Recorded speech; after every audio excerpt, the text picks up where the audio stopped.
বড়দেরকে প্রণাম আর ছোটদেরকে ভালোবাসা জানিয়ে আমি শিপ্রা মজুমদার আজকে আবার একটা নতুন রেসিপি নিয়ে তোমাদের কাছে চলে এসেছি। আশা করি রেসিপিটা তোমাদের ভীষণ ভালো লাগবে। তাহলে দেখতে শুরু করো এখন থেকে। আজকে আমি তোমাদেরকে কী দেখাতে চলেছি দেখো বন্ধুরা, আজকে আমি বেগুন দিয়ে একটা সুন্দর রেসিপি তৈরি করে দেখাবো, সম্পূর্ণ নিরামিষ। আমি এখানে একটা প্লেটের মধ্যে 4টে বেগুন নিয়ে নিয়েছি। বেগুনগুলো কীভাবে কাটতে হবে সেটা দেখিয়ে দিচ্ছি। দেখো, প্রথমে বোটা আর পিছন দিকটা কেটে নেবো। কেটে নিয়ে এটাকে আমি প্রথমে দুভাগে ভাগ করে নিলাম, তারপরে আবার ভাগ করে নিলাম মাঝখান থেকে। অল টোটাল 4 ভাগে একটা বেগুনকে ভাগ করে নিচ্ছি। এইভাবে সমস্ত বেগুনগুলোকে আমি কেটে নেব। এইভাবে আমি সমস্ত বেগুন, দেখো আমার কাটা হয়ে গেল। এটাকে পরিষ্কার করে ধুয়ে নিয়ে আসবো। সম্পূর্ণ বেগুনগুলো দেখো এইভাবে কেটে ফেলেছি, বাটিতে ধুয়ে পরিষ্কার করে নিয়েছি। এরপরে আমি এটা দিয়ে একটা সুন্দর রেসিপি তৈরি করে দেখাবো। এর মধ্যে আমি দিয়ে দিলাম 1/2 চামচ লবণ, আর দিয়ে দেবো 1/2 চামচের মতন হলুদ। এই বেগুনটাকে লবণ আর হলুদ দিয়ে সুন্দর করে ঝাঁকিয়ে ঝাঁকিয়ে মেখে নেব, যেন সম্পূর্ণ হলুদ বেগুনের গায়ে হলুদ আর লবণটা সুন্দরভাবে মিশে যায়। এইভাবে সুন্দর করে কিছুক্ষণ ঝাঁকিয়ে নিলাম। তারপরে যেগুলো লবণ হলুদ লাগেনি সেগুলো একটুখানি হাতে করে ঘষে ঘষে লাগিয়ে দিলাম। যাই হোক, এবারে একটা কড়াই চাপিয়ে দিয়েছি। কড়াইয়ের মধ্যে পর্যাপ্ত পরিমাণে সর্ষের তেল দিয়ে দিলাম। সর্ষের তেলটা গরম হওয়া পর্যন্ত অপেক্ষা করব। এবার আমি খুন্তি দিয়ে চারপাশে লাগিয়ে নিচ্ছি।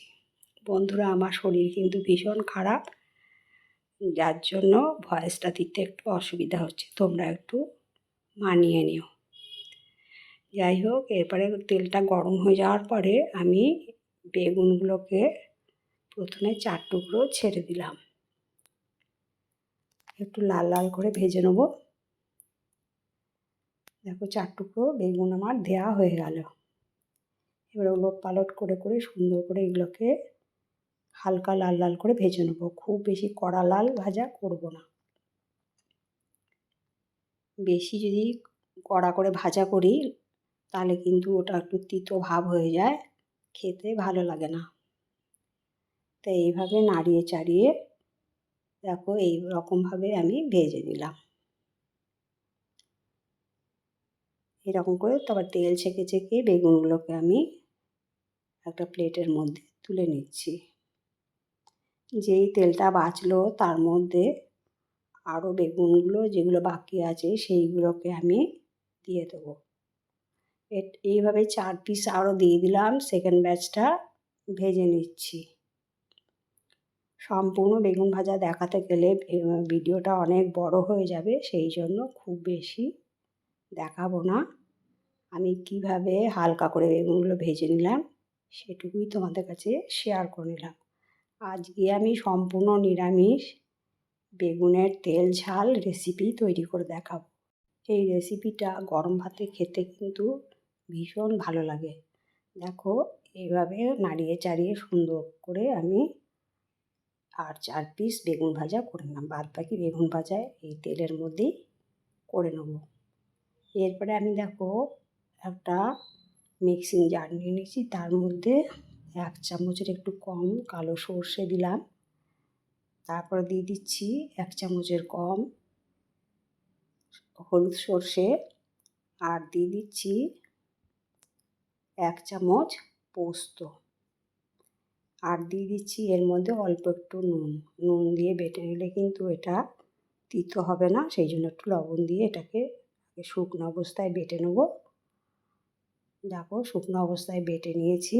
এরপরে আমি এর মধ্যে সামান্য পরিমাণে জল দিয়ে আবার একটুখানি ভালো মতো মিহি পেস্ট করে নেব। একটু জল ঢেলে দিলাম, দিয়ে এবারে ঢাকনা চাপা দিয়ে দিলাম, দিয়ে এবারে ভালো মতন করে পেস্ট করে নেব। দেখো, পেস্ট করা হয়ে গেছে।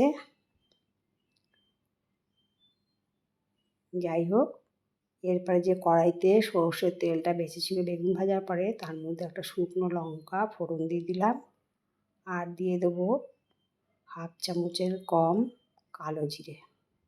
শুকনো লঙ্কা আর কালো জিরেটাকে ভালো মতন করে নাড়িয়ে চাড়িয়ে ভেজে নেব, যতক্ষণ একটা সুন্দর গন্ধ বেরোয় সেই পর্যন্ত আমি ভেজে নিলাম।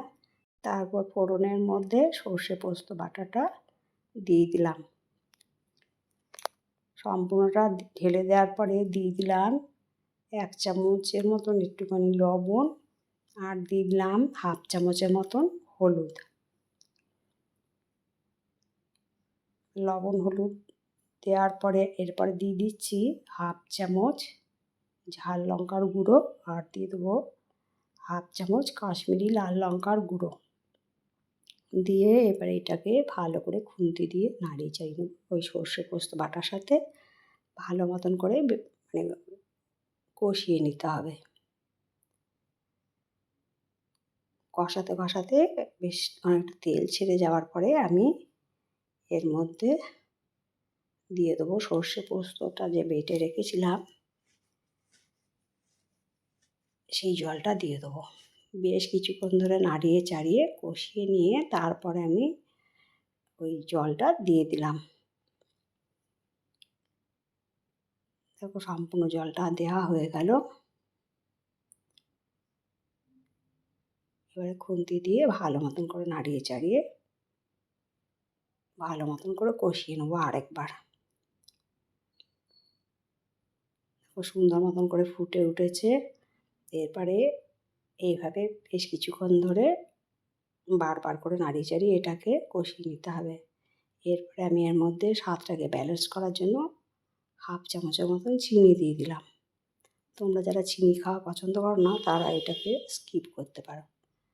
দেখো কষাতে কষাতে ঝোলটা বেশ অনেকটাই কমে গেছে। এরপরে আমি এর মধ্যে দিয়ে দেবো ভেজে রাখা বেগুনগুলো। বন্ধুরা তোমরা অনেকেই এইভাবে বেগুনের ঝাল রান্না করে খেয়েছো বা তৈরি করো। আমি কীভাবে এইভাবে তেল ঝাল রান্না করে দিলাম নিরামিষ রেসিপি, সেটাই আজকে তোমাদেরকে দেখালাম। এটা একটা সুন্দর স্বাদ ও গন্ধযুক্ত নিরামিষ তেল ঝাল রেসিপি। রান্নাটা দেখো কমপ্লিট হয়ে গেছে, তেলটা সম্পূর্ণ বেরিয়ে এসছে। এবার একটা আমি প্লেটের মধ্যে সার্ভ করে নিচ্ছি। তো বন্ধুরা আজকের রেসিপিটা তোমাদের যদি ভালো লাগে তবে অবশ্যই লাইক শেয়ার কমেন্ট আর সাবস্ক্রাইব করে আমার চ্যানেলের পাশে থেকো। আর যদি কোনো নতুন বন্ধু এসে থাকো অবশ্যই বেল বাটনটা অন করে দিও, তাহলে সমস্ত নোটিফিকেশান তোমাদের কাছে পৌঁছে যাবে। আর দেখো কত সুন্দর দেখতে লাগছে, গরম গরম ভাতে একদম ফাটাফাটি হয়ে যাবে, এত সুন্দর টেস্ট। আর এখন তো সবার ঘরে ঘরে সর্দি কাশি জ্বরের মুখে কিন্তু এটা খেতে ভীষণ ভালো লাগবে। যাই হোক বন্ধুরা, তোমাদের সুন্দর সুন্দর কমেন্টসের মাধ্যমে জানিও আজকের রেসিপিটা তোমাদের কেমন লাগলো। তোমাদের সুন্দর সুন্দর কমেন্টস পেলে আমি কিন্তু একটা রেসিপি তৈরি করতে অনেক উৎসাহ পাই। তাহলে বন্ধুরা আজকে আমি এই পর্যন্ত রাখি। অন্য কোনো দিন অন্য কোনো রেসিপিতে আবার দেখা হবে, কেমন? টাটা।